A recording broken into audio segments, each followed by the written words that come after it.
All right, let's get to that first escape to the 50-50. So when Corey gets to a knee right position, we're going to look to, and by the way, this move is called the Wu-Tang because we're using our hands in this like Wu-Tang-ish configuration. So we're throwing up the Wu-Tang. That's the first thing I'm going to do when I go to hit this entry is because Corey's weight is like fairly strong on my hips at this point. If I just try to spin, I'm just going to circle about. We're going to do the Homer Simpson. Only at the end of the whoop, whoop, whoop, I'm going to throw up because his weight's on my abdomen. So I'm going to frame against his knee. And the reason I want to bring my thumbs kind of into the equation is if I just frame like this, my hands may slip off. I could get Darce. He could just pull my arm up if I don't anchor it in place. When I anchor my hands in place, again, using complementary thumbs, I'm gripping his knee, and because my thumbs are in the way, it's not easy to pull my arm up. If my hand were just here, if you just pull my elbow up, pull my wrist up, he can definitely clear that. So I'm interconnecting my hands while using the webs of my hands. So I'm throwing up the Wu-Tang. And you can see how as I do that, as I create this extension, it shifts Corey's weight more onto that leg and it lightens this leg somewhat, which creates the ability for me to spin around. And he just found out the Wu-Tang Clan ain't nothing to fuck with. So when we do this, and when people see this the first time, we get a lot of questions, like, I've taught this in seminars, I've taught this to like visiting students. When they see it, they think it requires an overwhelming amount of flexibility because what they think is happening is, just pop up a little bit here, what they think is happening is you're literally inserting your foot in this fashion, and that's just not the case. The combination of the Wu-Tang frame with me swinging my hips out like this and then inverting is what's enabling me to tangle to the backside 50-50 directly off of this escape, right? I continue forward into my finish. If I try to just do this, I'll give myself a hernia before I have any success. I shift his weight. I can assist with a bit of a bridge and lift my hips, and then I swing myself underneath and between his legs. So if he puts his knee back down on me now, his weight's on the wrong side of me. I can always do a bit of a reverse crunch or a back roll and tangle to the backside 50-50. The other thing that's super helpful here is while I'm moving myself underneath, as I come up, I'm using my outside leg, the one that's not entangling to 50-50, to help me frame and keep his weight off of me. If you wanted to bring your weight back down now, it's really difficult, like back down onto me. It's really difficult for him to do it. Like my back is slightly curved, so I'm going to roll a little bit, but he's never going to be able to put weight back on me the way he could if my knee were not in the way.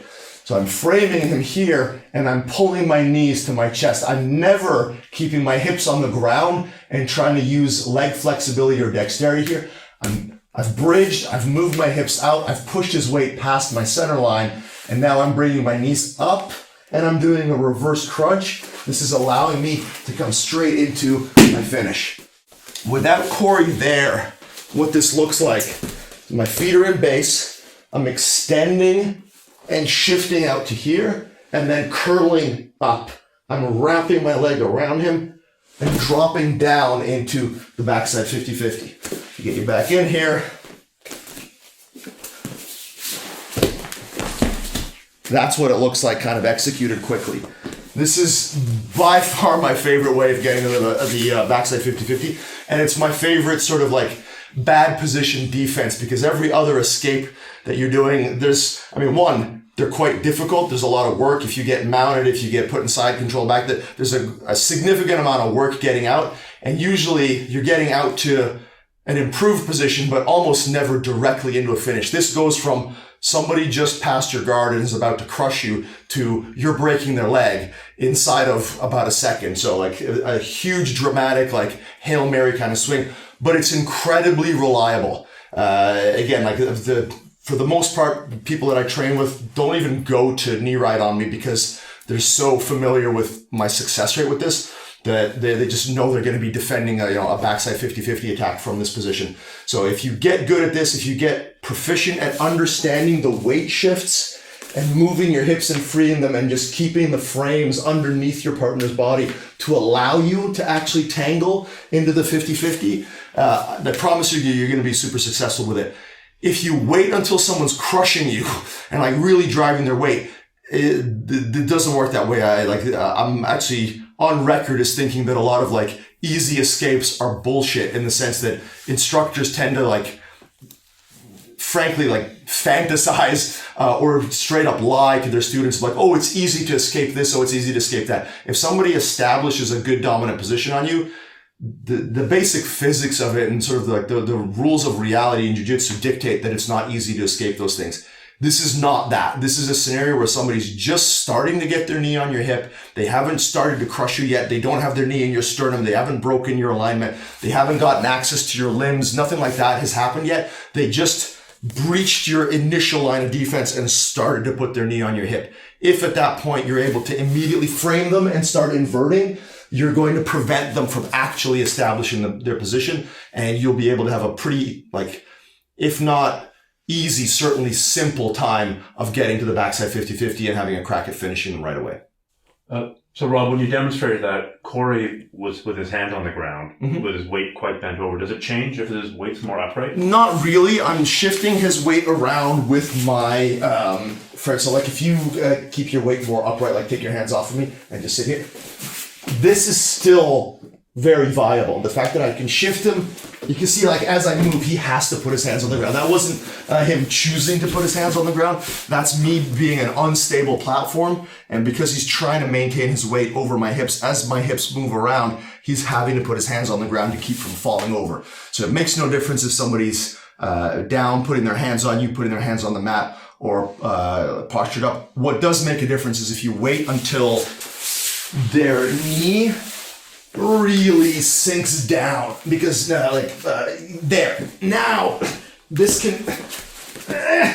can be really tricky. If I can't get this hip to move, I'm gonna have a real problem. There are follow-ups to this where I essentially push him past me, but then I'm not gonna get the backside 50-50. So I can still escape. Like there's a whole chain of escapes that we teach people for knee ride. It's kind of neither here nor there right now. But it once the knee goes past my center line, once the weight shifts over onto this hip, I no longer have access to backside 50-50. So for the purposes of this instructional, if the knee is kind of here and moving, we're still okay. Once the knee makes it a little farther over to here and the foot is really hooked on my hip or my leg, we're no longer in a territory where I can reliably, easily escape the position. Now they've established a solid knee ride, and I've got a task and a half ahead of me. This is very preliminary before the weight is settled. So in that case, it doesn't really matter nearly as much what they're doing with their hands.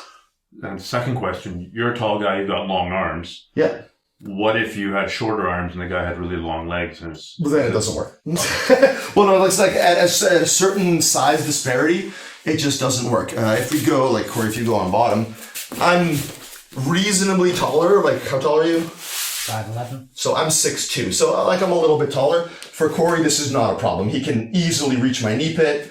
He can see just that lock. So like, I cannot bring my weight reliably back onto him at this point. See, as his hips move away a little bit, now my leg is very light, and now he can start inverting, and he can complete the tangle, right? So, at a difference of 3, 4, 5, like, if somebody's 5'5", probably not. But within reason, within like a couple of weight classes, I'd say the average height differential, it's quite doable. I've certainly had students that are 5'6", 5'7", be able to do this. So it's like, it wouldn't just be a matter of like, you're a few inches shorter than me. It would be, you're a few inches shorter than me. And by that, I mean like 5, 6, 7, 8 inches shorter than me, and have a body type where you've got really stumpy arms. Yes, but definitely not within a like relatively reasonable differential. You can see there's a bit of a height difference here. He's easily able to do this on me, and I've got fairly long limbs.